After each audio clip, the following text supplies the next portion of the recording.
Without further ado, could I ask you to welcome, please, David Preston.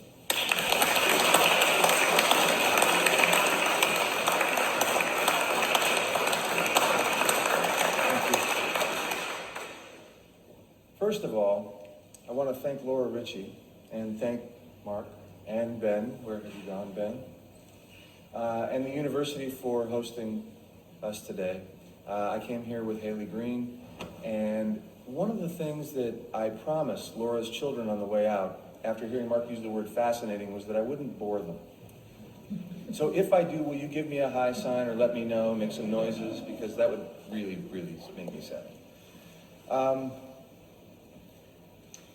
My favorite moment of any talk is the moment just before it begins, because that's the last moment that everything is still truly possible. That one. And it's that way with learning. And I'd like to distinguish learning from schooling or education for the purpose of tonight. Because schooling and education have very specific etymologies, very specific histories, and very specific meanings that don't really have to do with people. They have to deal with purpose and institutions. Education is the process of leading, hello Izzy, Pete, nice to see you both. Education is the process of leading people from what we might consider ignorance or darkness to knowledge or enlightenment.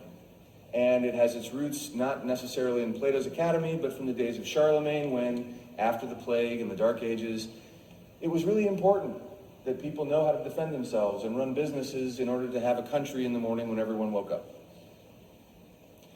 Schooling is the organized control of human beings for the purpose of getting them to pay attention to their education, as we envision it. That all made sense when we had a far less complicated and uncertain future.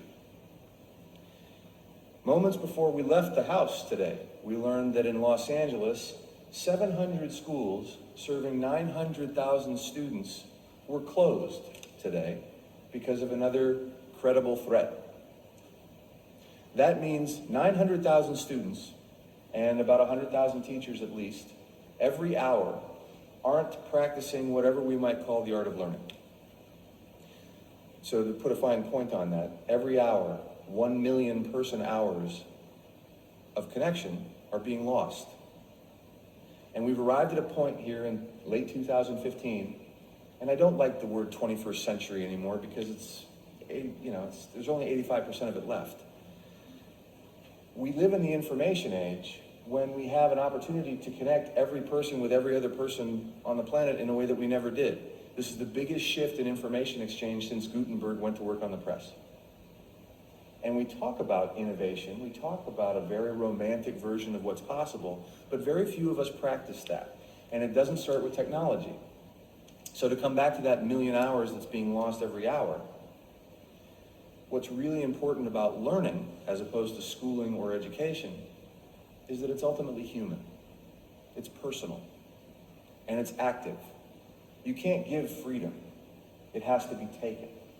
You can't give learning, you have to do it. And in order to do that, you have to take a risk.